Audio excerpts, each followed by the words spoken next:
Law enforcement has released one of the most significant updates yet in the case of baby Emmanuel Haro. After weeks of searching and countless hours of investigation, authorities now say they have a strong indication of where Emmanuel's remains may be located. But the public won't hear the exact details. Not yet. That information, investigators insist, must remain sealed to protect the integrity of the case. This development changes everything. For the family, for the community, and for those who have followed Emmanuel's story across the country, it represents both a moment of hope for answers and a painful reminder of the reality surrounding this case. Why would investigators withhold such critical information? What does it reveal about the direction of the investigation? And most importantly, what comes next? Tonight on DetectiveMax, we break down the facts, examine the strategy behind law enforcement's decision, and explore how this turning point could shape the pursuit of justice in Emmanuel's name. But before we dive into this, kindly subscribe to our channel if you believe in fighting for justice, because every view, every comment, every subscriber is a stand against silence and a step toward justice. We've just crossed 5,000 subscribers, all because of your support, and we need that same energy to reach 6,000, then 7,000, and then 10,000. So go ahead and drop your fingerprints on that subscribe button, and definitely where you're watching from, because wherever you are, the day this vision is fulfilled, I will send my appreciation straight to you. Let's keep building this community that stands and fights for justice together. Tonight we return to the case of baby Emmanuel Haro, a case that has gripped communities, fueled national conversations, and left countless people waiting for answers. In the latest development, law enforcement has revealed what they call a strong indication of where Emmanuel's remains may be located. Yet despite the weight of that statement, authorities have chosen not to disclose the exact place. For the public, that silence raises questions. Why would investigators withhold such critical information?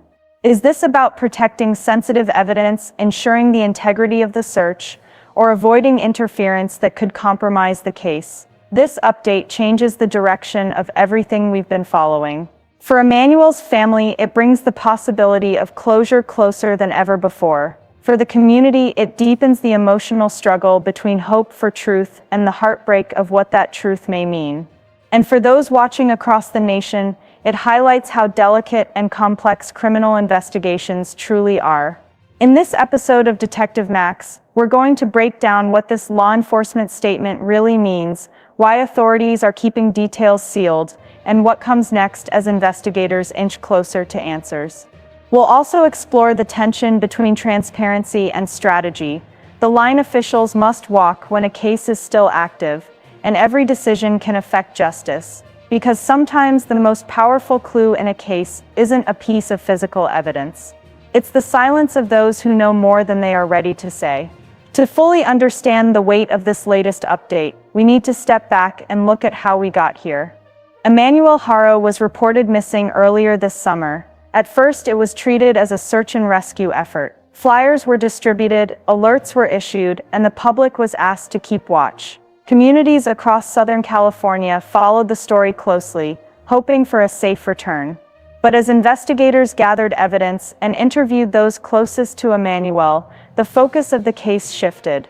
What began as a missing child alert slowly turned into a full criminal investigation. The change in tone was subtle at first, but it grew more serious as law enforcement pressed forward. Not long after, Emmanuel's parents, Jake and Rebecca Haro, were arrested. They were charged with murder and with making a false police report. Prosecutors requested bail be set at $1 million each, a decision reflecting the severity of the allegations. This wasn't the first time the justice system had intersected with the Haro family. Records revealed a previous child cruelty conviction involving Jake in 2023. At the time, the case resulted in probation rather than prison, a decision that has since drawn criticism. Authorities have pointed to it as an example of how past warnings sometimes go unanswered until it is too late. These moments, when seen together, outline a troubling timeline. A child who disappeared, a family placed under the microscope, and a justice system forced to answer difficult questions about whether earlier intervention could have prevented this outcome. It is against this backdrop that the latest law enforcement statement carries such heavy meaning. A strong indication of where Emmanuel's remains may be, but with the location still sealed from the public. In their most recent briefing, law enforcement gave what may be the most significant update in this case to date. Officials stated they have a strong indication of where Emmanuel's remains may be located. Yet despite that clarity, they declined to disclose the exact place. For many following this case, that decision was difficult to understand, but in the world of investigations, there are critical reasons why authorities sometimes withhold information. Investigators must always balance two responsibilities: sharing enough with the public to maintain trust, while also protecting the integrity of the search. If too much is revealed too soon, crucial evidence could be disturbed, compromised, or even lost. Another concern is media attention. In high-profile cases, even a hint of a possible location can bring crowds, cameras, and curiosity seekers to an area. While the public's interest is understandable, an uncontrolled rush to the scene could interfere with delicate search efforts. There is also the possibility of legal impact. If evidence is found, it must hold up in court. That means the chain of custody, the handling of each item, and the environment in which it was discovered must remain beyond question. Secrecy in this sense is not avoidance, it is preservation.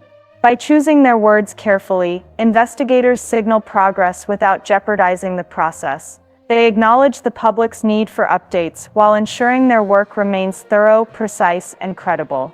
So while the phrase "a strong indication" might leave more questions than answers, it is a deliberate statement. It suggests confidence, direction, and momentum, but it also reminds us that the search for truth requires patience, and at times silence.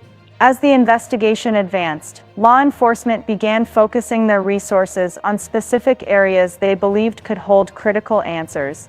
One of the most striking moments came when Jake Haro himself was brought into the field, escorted in a prison jumpsuit, surrounded by deputies, and guided under strict supervision.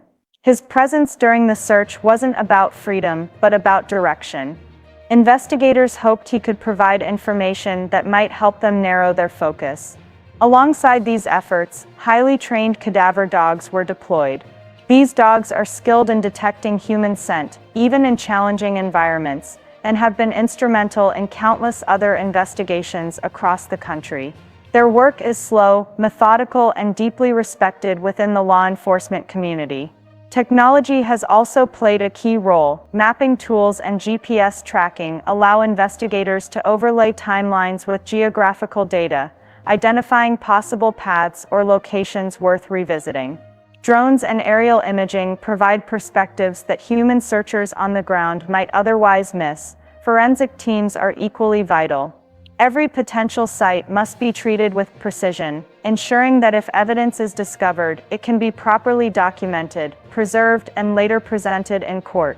Nothing can be rushed, and nothing can be overlooked. These search efforts demand extraordinary patience. They are not quick, nor are they meant to be. Each sweep, each scan, and each pass with the dogs is part of a larger process, designed to ensure no stone is left unturned. It is a reminder that while the public may long for immediate answers, true investigations require time, expertise, and careful attention to detail. And in Emmanuel's case, law enforcement has made clear that they are willing to take that time if it means bringing the truth to light. Beyond the investigation itself, the case of baby Emmanuel has left a deep mark on the community of Cabazon and across surrounding towns. What began as a local search quickly grew into a story that touched people far beyond the borders of Riverside County. Neighbors have spoken about the heartbreak of seeing a child's name become the center of news headlines. For many, Emmanuel was not just another case number. He was a reminder of every child in their own neighborhood, every family struggling quietly, every story that often goes unheard until tragedy forces it into the light. In Cabazon, residents have gathered more than once to honor his memory. Candlelight vigils have been held, with parents, children, and grandparents standing side by side, candles in hand, lifting prayers and words of remembrance. At one of the gatherings, community members spoke not only of Emmanuel but also of the responsibility they feel to ensure that no child is left unseen or unheard. What is striking is how far the impact has reached. People who never met Emmanuel have shown support online and in person, sending messages of solidarity and grief, often repeating the same sentiment that this case should be a turning point for how children are protected. In this way, Emmanuel's story has become more than a tragedy, it has become a rallying cry. A reminder that every community shares a duty to watch, to listen, and to act when children are at risk. His name now carries not only sorrow, but also a call to strengthen the systems meant to protect the most vulnerable. One of the most talked about aspects of the Emmanuel Haro case is the choice by law enforcement to withhold the exact location of where they believe his remains may be. At first glance, this silence can feel frustrating or confusing to the public, but in the world of criminal investigations, there is often a method behind what appears to be mystery. Investigators sometimes keep critical details confidential to protect the integrity of evidence. Revealing the exact location too early could compromise the search, disrupt the chain of custody, or inadvertently damage important forensic information. Every step must be documented meticulously to ensure that if a case goes to trial, nothing can be challenged or discredited. This approach is not unique to Emmanuel's case. Across the country, authorities have faced similar dilemmas. In numerous investigations, officials have withheld information until they could fully secure a site, collect evidence carefully, and confirm their findings. The strategy is the same: accuracy and reliability take priority over immediate disclosure. As one seasoned investigator once noted, in law enforcement, timing is everything. Sometimes, silence is not secrecy, it's strategy. In other words, what may seem like a delay or a lack of transparency is often a deliberate, calculated decision designed to protect the investigation and ultimately serve justice. Understanding this perspective helps explain why authorities continue to be measured in their statements. It is a reminder that in high-profile cases, patience is not just a virtue, it is a necessary part of achieving a credible, thorough resolution. The case of Emmanuel Haro is more than an isolated tragedy, it is a lens through which we can examine the broader systems meant to protect children. While investigators focus on the immediate search and evidence, questions emerge about how warning signs are recognized and acted upon before a crisis occurs. Records show that prior incidents in the Haro family were documented by authorities. These moments, often small on their own, collectively highlight the challenges the justice system faces when balancing parental rights, legal discretion, and the responsibility to protect vulnerable children. Beyond individual families, the case prompts us to consider how society as a whole safeguards its youngest members. When red flags appear, whether through medical reports, school observations, or prior legal cases, the mechanisms designed to respond must act efficiently and decisively. Emmanuel's story underscores the real consequences when those mechanisms fall short. Yet it also serves as a call to action. Advocates, professionals, and communities are reminded that vigilance, reporting, and timely intervention can make a profound difference. Protecting children requires coordination, attention, and a willingness to confront uncomfortable truths. In examining Emmanuel's case, we are forced to ask difficult questions, but it is only by asking them that meaningful lessons can be learned and stronger protections established for the future. As law enforcement follows the leads in Emmanuel's case, the next steps are closely monitored by investigators, the family, and the public alike. While the exact location of Emmanuel's remains remains undisclosed, officials continue to coordinate search efforts with precision and care. On the legal side, the case against Jake and Rebecca Haro is moving forward. Hearings are scheduled, and prosecutors are preparing evidence that may play a crucial role in court. These proceedings will examine past actions, current findings, and the connections between previous warnings and the ongoing investigation. Meanwhile, the investigative teams remain focused on collecting evidence in a manner that is thorough, methodical, and legally sound. Every detail, every trace, and every piece of information is being treated with the utmost care, ensuring that justice, when served, will be based on verified facts and proper procedure. For the community, these next steps represent both patience and hope.